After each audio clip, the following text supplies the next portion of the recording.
A 45-year-old millionaire says you need to hear this if you're in your 20s, 30s, or 40s. Most people think getting rich gets harder as you age. That couldn't be farther from the truth. I became a millionaire at 27, went bigger in my 30s, and at 45, I'm still scaling businesses in ways I never imagined. And look, I know what you're thinking. Dan, I'm 23 and I'm broke. I'm 35 and I feel super behind. Or I'm 42 and I think it's just too late for me. But here's the truth. You're not too young, you're not too old, and you're definitely not too far behind. You're just playing the wrong level.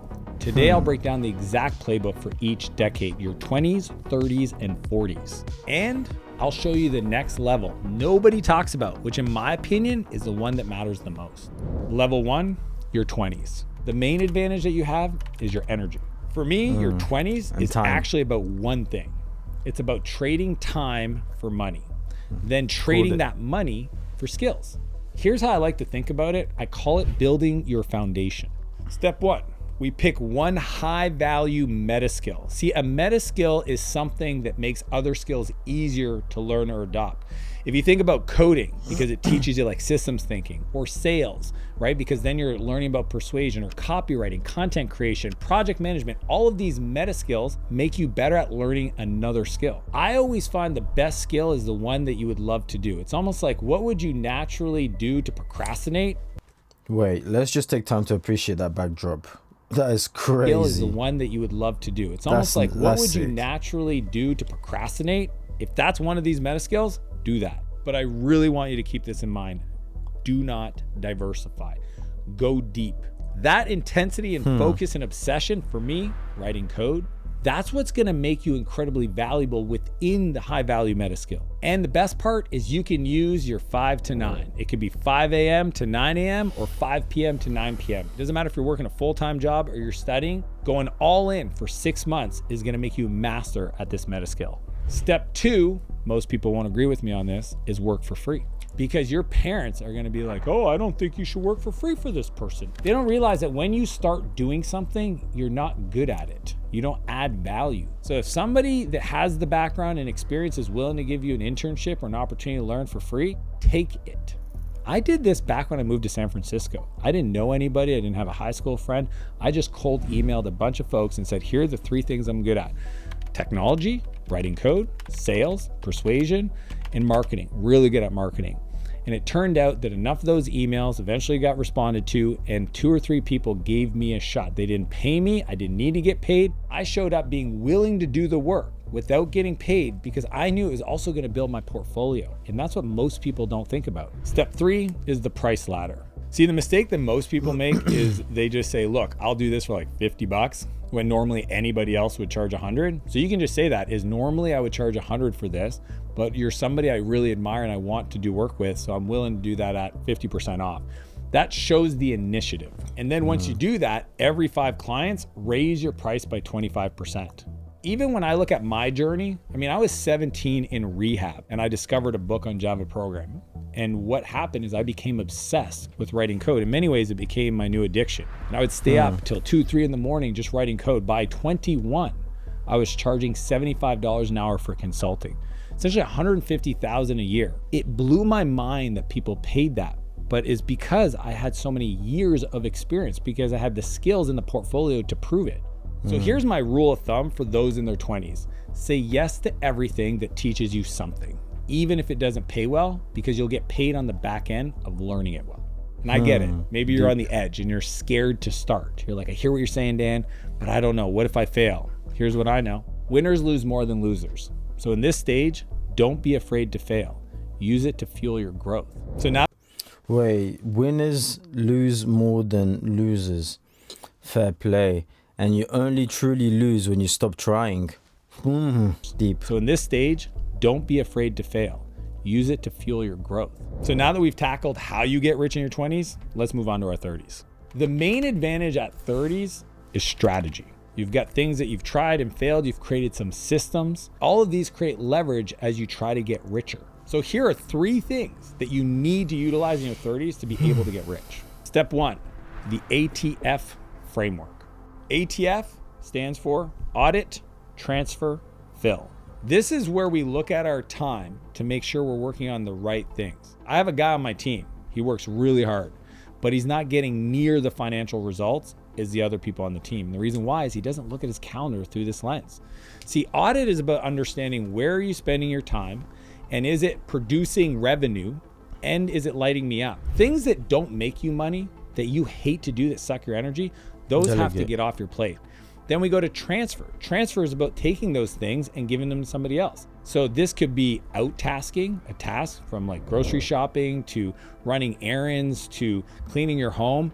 Those little things you can start in your 30s, but it could be as advanced as hiring a full-time virtual assistant to help you with your email and your inbox. Then the last part is fill. This is about once you've got that time back, what do you do to reinvest it to get higher leverage? So for me, it's about things like my habits, my belief systems in the world, or more importantly, my character traits. If you're easily upset all the time because there's a little problem that happens, then guess what? You'll never get big problems. And if you don't have big problems, you don't have a big life. So now that you've audited your time and we have a framework for improving your time, now we gotta go step 2, the replacement ladder. This for me is looking back on my life and saying, if I'm trying to get rich and build my team, what's the order of hiring that makes me the most money for the least amount of cost that buys me back the most time? So the first hire at the bottom is an executive assistant. This is somebody dedicated to understanding your needs and your life and your rhythms that can take over 100% of your inbox in your calendar. If you hear this and you think to yourself, I don't even know what I get them to do, I get you. Here's what you do. You click the link in the description below, and I will send you my internal document that I use with my executive assistant with all the different areas that we work on to buy back my time. That alone will save you so much time. Second, you gotta hire someone to help you with the delivery of your service, the fulfillment of it. Think about it. If every time you sell something to somebody, it creates a bunch of time taken up in your calendar, then you're not gonna push as hard to sell. So I like to recommend people hire somebody to help with the support and the onboarding. You still might do the work, but all those questions and scheduling and all that can be done by somebody else. Incredible amounts of value. The third hire is someone to market your service.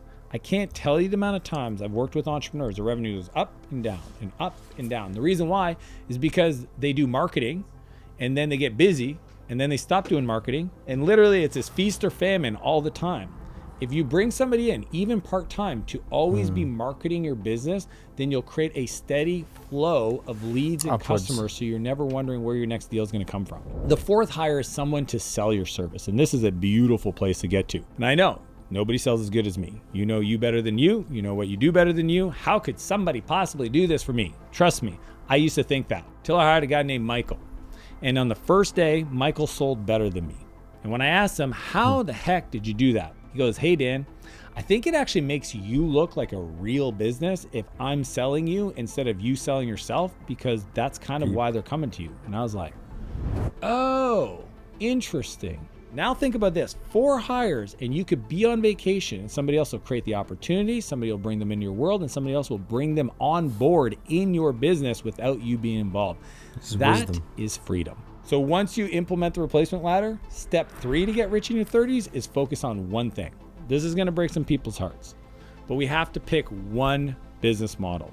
See, focus stands for follow one course until successful. Most people fail in their business because they can't focus. When you pick one business model, one niche, one target customer, then you become lethal because all the energy, all your creativity, all your focus goes down on that one strategy. But it's scary, and I'm gonna encourage you to say no to everything else for 3 years minimum. I know. What if I get an opportunity to invest in the next Facebook, Dan? What if my cousin comes to me with a sure thing? When you say no to something else, you're saying yes to your goals.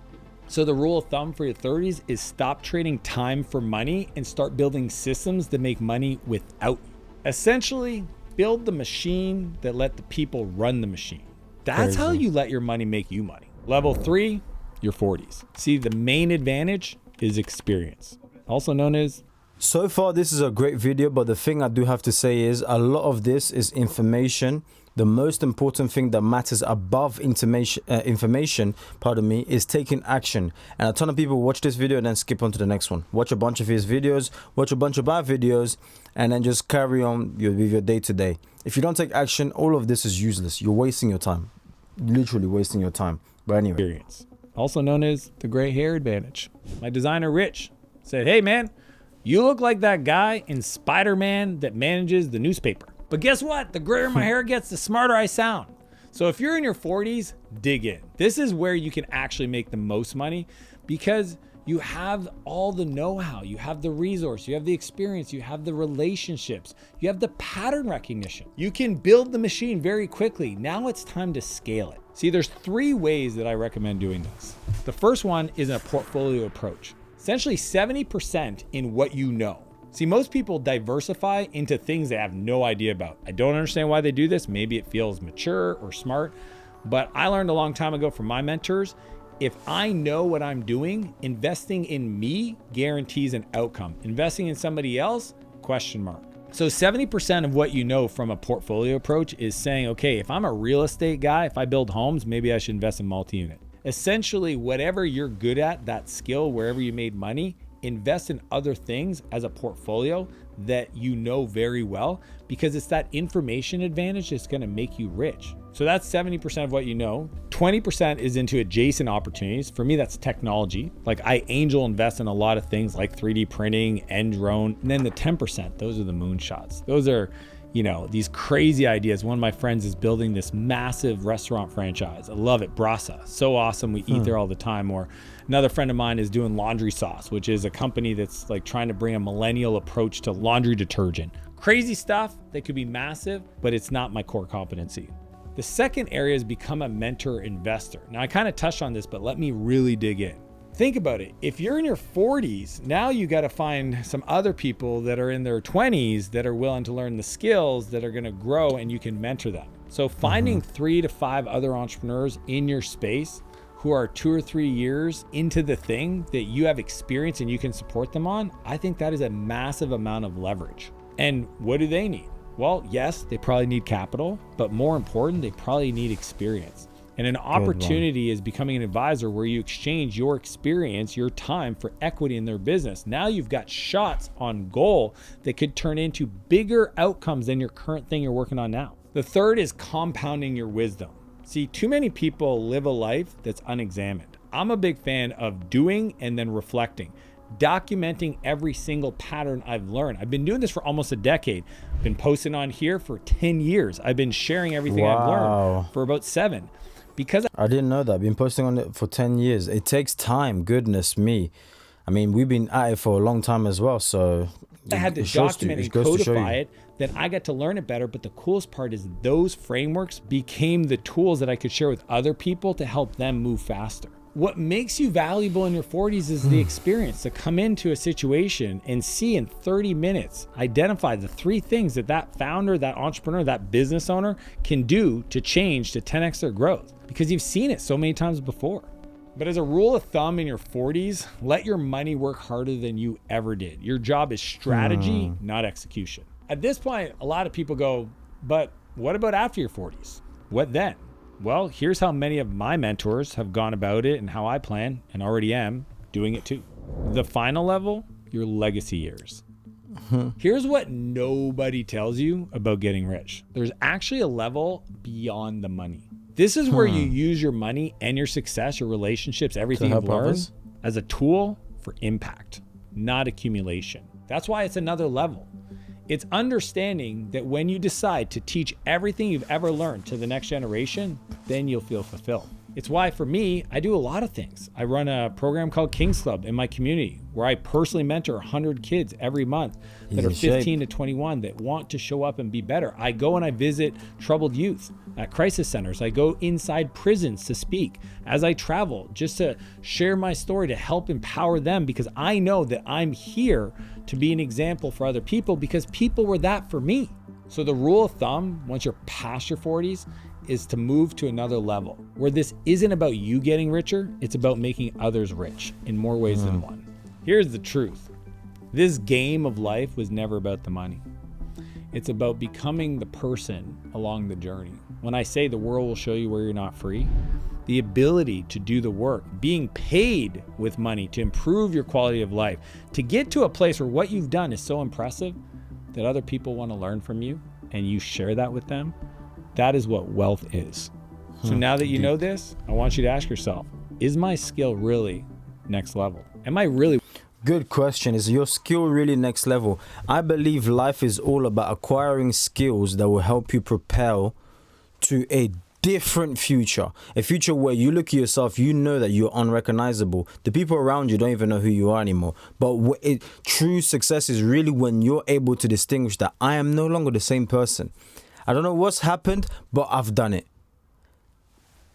We know a good man leaves an inheritance for his children's children. That's that last leg that he's talking about. It really becomes about legacy. What are you leaving?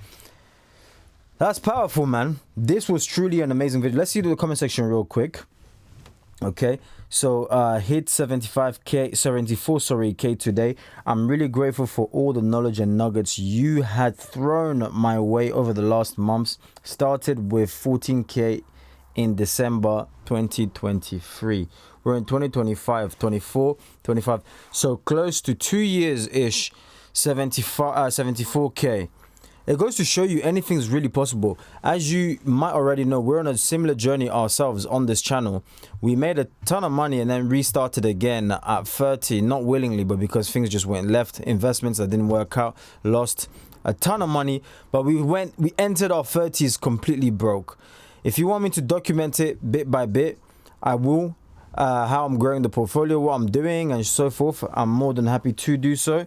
But I'm just saying this to say that it's possible. Where there's a will, there's a way. If you see one person doing it, just know that if they can do it, they're not an alien with blue blood.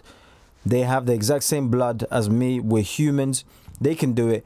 I can do it as well. But you need to be the one who's willing to take extreme amounts of action, and it will take you there and it will get you there. Let me know your thoughts in the comment section down below. Where are you on your journey? Just like this person just said, 74K. And what should they like the video? I'll catch you on the next one. God bless.